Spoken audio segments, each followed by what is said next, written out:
Well, welcome back to Virtual BlackHat, or I'm going to call it half Virtual BlackHat because my guest is Derek is in Vegas. I'm not in Vegas. I know I keep moaning about that, but this is Security Weekly Hacker Summer Camp, and I've got Derek Johnson from SC Media joining us, actually from Las Vegas. Hi, Derek. Hey there. How's it going? Yeah, I mean, it's going well. Like I said, these are really kind of the busiest few days here, Wednesday and Thursday, and then Friday as BlackHat starts. So everyone is kind of in it, and it's fun, but it's a little hectic too. Yeah, and has it been strange being in Las Vegas with it like somewhere transitioning between shut, open, and shut again? Yeah, I mean, so this is this is my first BlackHat and DEF CON experience, so it's hard for me to sort of compare. But I would say that it's been better than I expected, because when I was coming in, I was seeing all these folks kind of put up pictures and stuff on Twitter of unmasked people and sort of risky behavior, and you still do see that a little bit. But I think really the last few days, like really this week, you've kind of seen a lot more diligence on the part of the casinos and the hotels to push people to wear masks. Like if they see someone not wearing a mask, they'll come up and they'll either tell them or they'll grab a mask for them. It doesn't always happen, but the masking and some of the diligence on the part of the buildings has been a little bit better than I was expecting. Well, considering that once when I was in Vegas, I saw someone spit in someone else's mouth. Risky behavior is kind of the standard for there. So. Yeah, I don't think you can do that this year. Oh, sure. Come on. You just got to find the right people. I'm sure there's a party for that going on anyway. So we were talking before we started. We were talking about XDR and SIEMs and all that. Let's pick that back up first. You wanted to talk a little bit about the issue of overwhelming security alerts and all this kind of thing. So maybe a little bit of that.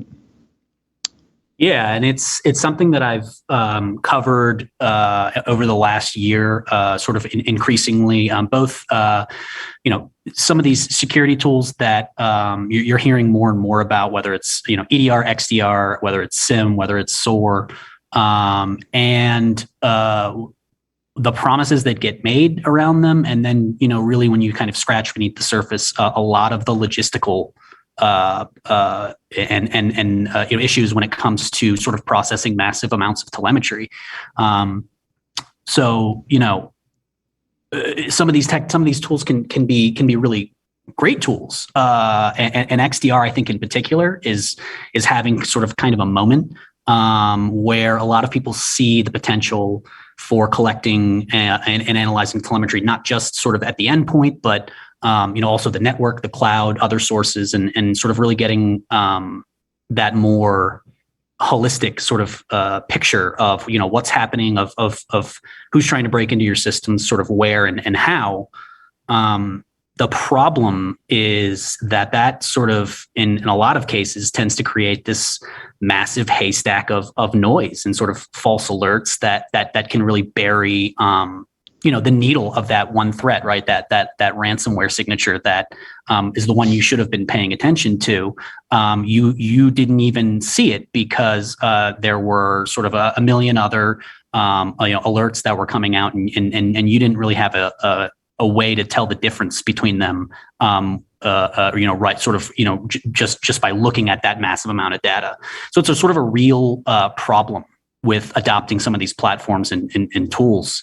I was talking to a network security guy on Tuesday or Wednesday or yesterday. We were walking over to Mandalay Bay, and he's sort of run a SIEM for I think 15 years or something like that. And he basically, we were talking about this problem in particular, and he basically said that he feels like there's probably only like 50 to 100 companies that are actually using their SIEMs effectively, that actually have the staff in place to manage it, that are able to configure it and tune it in a way where you're not just getting buried in alerts.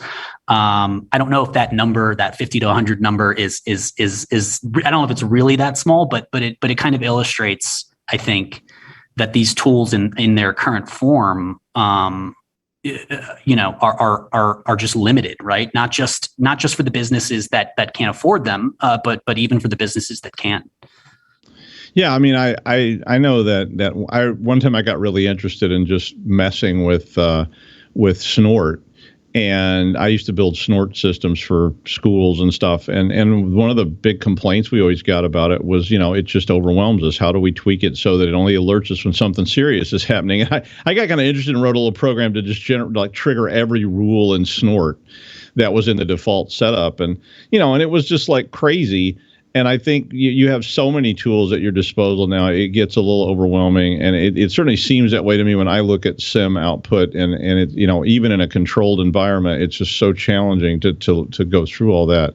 So I don't know. Do you have any insights into where do we go with this? How do we resolve it? So, so on the SIEM side, I one kind of interesting thing that I did see, I don't know how I feel like it's not super practical for a lot of organizations, but one thing I did see is that, it's a company called Two Sigma Investments that spoke here, and they had basically $1 million license for a vendor SIEM. And it had pretty hard limits on how much data it could ingest on a daily basis, and of course it had this problem of too many alerts, too much noise.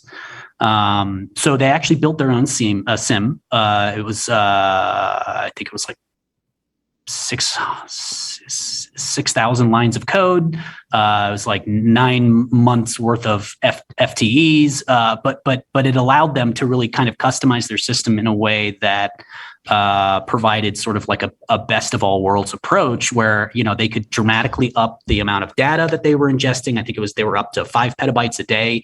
And they were able to kind of customize their tuning and configuration such that it really dramatically cut down on alerts, and it actually saved them, a bit of scratch at the end of the day. Not a lot, but for what they put in, they got a lot more out of their investment.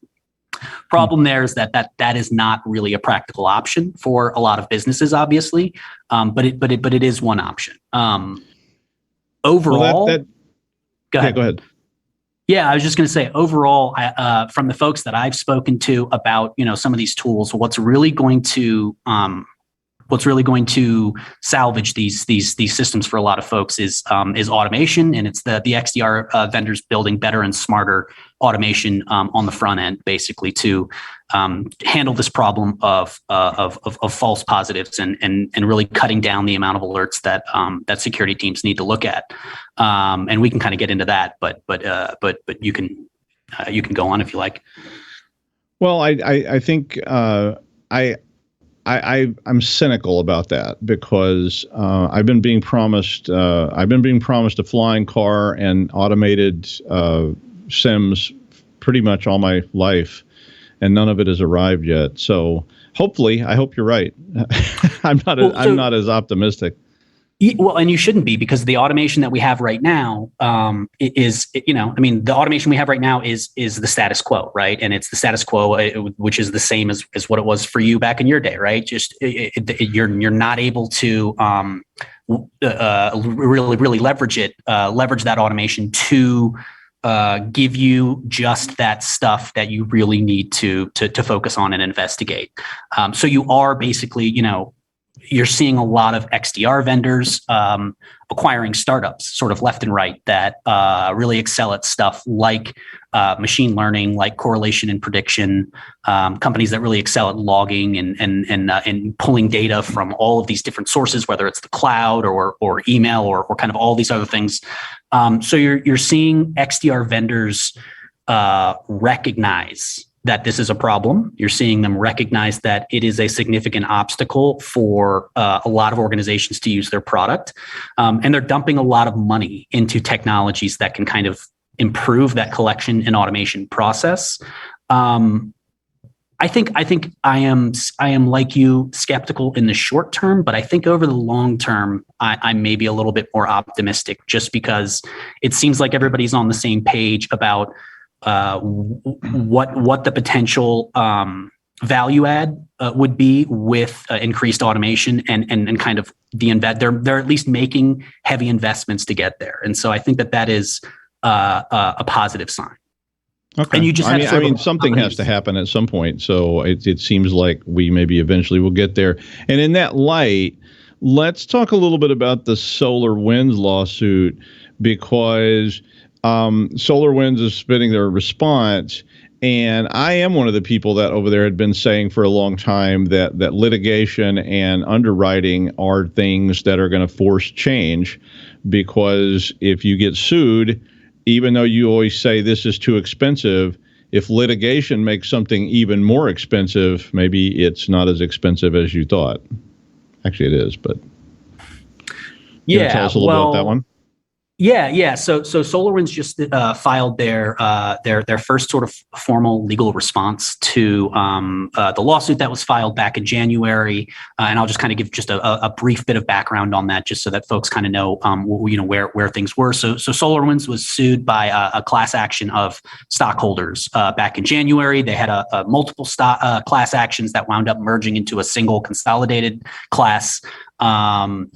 And the core of their case is essentially that both SolarWinds executives and their private equity owners, Thoma Bravo and Silver Lake, essentially talked up their security in SEC filings and in interviews, when in reality they were, underinvesting, neglecting security. And then, when the stock sales stuff came out with the CEO, and then later on the two private equity owners who sold just hundreds of millions of dollars of stock right before we found out about the Orion hack. That stuff wound up getting folded in as well. Those two private equity firms got folded into the lawsuit and got named as defendants as well. So this was really kind of SolarWinds' first formal response to the lawsuit and the defense that they kind of put up. And, it's essentially, hey, we never intentionally misled or deceived anyone when we said the stuff that we said. We also said that it was possible we could be hacked. And even when we talked up some of those security practices, or when our CISO gave sort of public interviews where he talked about how much we focus on cyber hygiene, well, those are just bland boilerplate statements that kind of every company makes, and no reasonable investor would use it to make investment decisions, which is a pretty bold claim, I think. But legally, it might be a winning legal strategy, right? Because there are no real, at this point, legal liability standards around security for the most part. I mean, there are some laws and regulations, but there's no real precedent or standard that says if you have bad security and you get hacked, you are legally liable to your stockholders. So sort of on the one hand, like if you look at, it's clear that SolarWinds had some pretty shoddy security practices. They didn't have a secure password policy. They didn't have any kind of sort of least access privileges.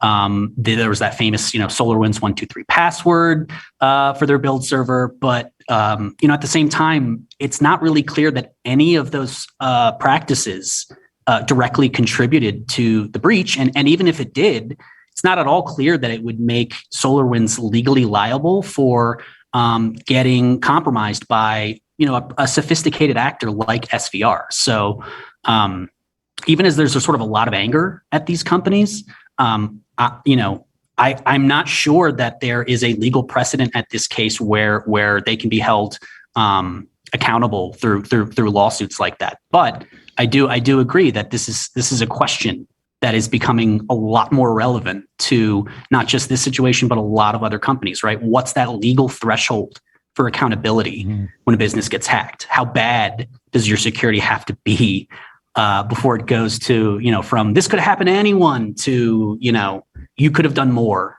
to keep your customer systems. Yeah, I think there's a tipping point on that kind of stuff that's a lot like the tipping point on hackers, because if you go back in like 1990 when they're wanting to prosecute hackers, nobody understands the lingo. No one understands what happened. And the judge has no idea. The jury has no idea. The defendant has no idea. I mean, it's just crazy. Or not the defendant, but the plaintiff may not even have an idea. But at that point, as people got more educated and more knowledgeable, there did start to be a tipping point where somebody could say, look, you didn't just accidentally type a 32-bit string on your keyboard because you were beating your head on it. This was a thing I actually was involved in once. And, the person's claim was that they just accidentally typed this really long string, and that's why all this happened. To, people actually going, come on, that doesn't make any sense. So maybe there is a tipping point on it where, they start saying we didn't have, strong passwords, we didn't have VPNs, we didn't have this, we didn't have that, and people will understand it. So I don't know if we're not there yet. Yeah, I think it starts with being able to to directly connect the poor security practices that you are citing to the compromise. I think that's where the discussion probably starts. I don't know that you're going to win. I don't know that you're going to win a lawsuit by saying you had generally bad security and you got hacked, therefore you're liable. And I don't even know if you can connect it, if that would require additional legislation. But I do think that both from a regulatory perspective and from a legal perspective, these are questions that are being asked kind of more and more. And that sort of, you hear that in SolarWinds' response to the lawsuit, where they kind of sort of lament this, this trend where, anytime a company gets hacked, it gets turned into a securities lawsuit. And you can mock that, but it is the only response that these customers and that these investors have when a company that has demonstrated, objectively bad security culture and practices, gets compromised and you get hurt. Maybe it won't work out, but certainly you can understand why folks who lost a lot of money. One of the plaintiffs is can't remember their name, but they run a fund for carpenters in New York City. They invested their retirement plan partially into SolarWinds, and so they lost money as a result of this, as the executives were selling stock and the private equity owners were dumping hundreds of millions of dollars of stock right before. So you can certainly understand why, even if it doesn't work, why investors are grasping for the tools that they could grasp. And if you mess with the New York City Electricians Union, there's another path that takes where. I think it involves going out to the Pine Barrens in New Jersey with a pistol. Yeah, that's right. But they're waiting. They're waiting for the lawsuit, right? Yeah. So in those same lines, I think that is a very good lead in to talking just a little bit about supply chain, because supply chain then becomes this very convoluted, very complicated thing where I've got my software with 4 APIs in it that each one have 2 other APIs in them that all have lambdas and other APIs. And pretty soon there's just this sort of smoldering pit of code. And it's going to be really tough to determine who's actually responsible for the problems. And I know you were following some of the supply chain stuff there, including the keynote from Matt.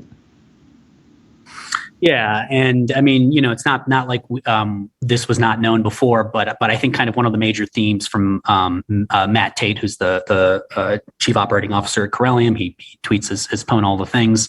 One of sort of the major themes of his talk is that this is a collective action, sort of multi-stakeholder problem.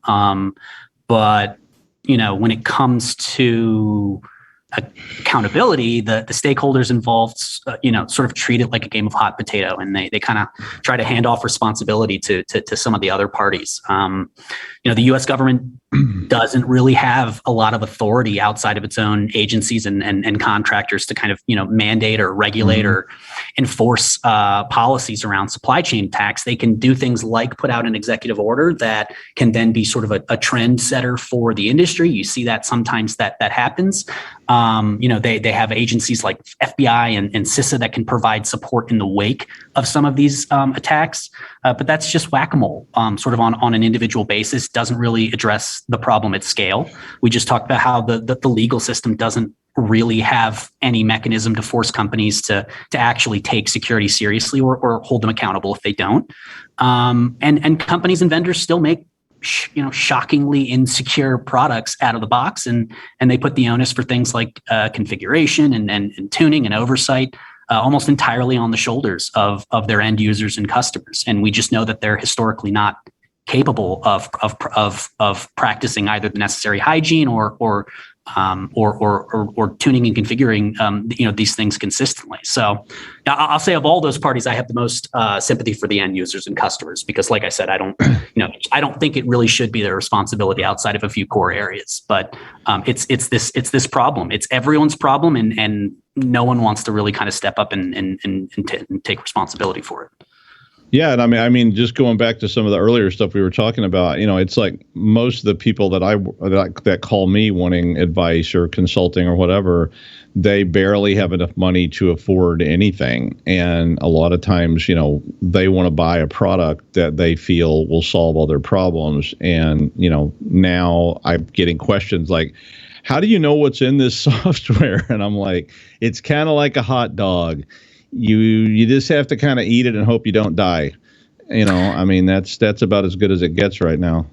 Yeah, and I think that there's a pretty widespread recognition sort of about that. And so you are kind of seeing stuff like software bill of materials come out, which are not silver bullets, right? That's not going to solve it, but it does let incident responders, it lets security researchers and folks who focus on things like detection. It lets them do more than they can do now, and it lets them trace some of these things back. So if you have a product or a piece of software that gets hit, if there's a software bill of materials for that, you can go and see if any of that code is in your systems, right? Because most likely, you and them maybe pulled a piece of code from the same software, repository or library, and so it can enable better sort of detection and response activities. But it's the beginning of that. Just like Alan Friedman, who's sort of the godfather of SBOM, he told me that SBOM is really sort of the beginning of that process. It's by no means the end. I agree. All right. Well, thanks, Derek, for reporting in from Las Vegas. We appreciate your time, and thank all of you for joining us for this interview. And if you do want to learn more about SC Media, please check out scmagazine.com, where you can get all their content, and we appreciate it. Thanks, Derek. Yeah, thanks for having me on. I appreciate it.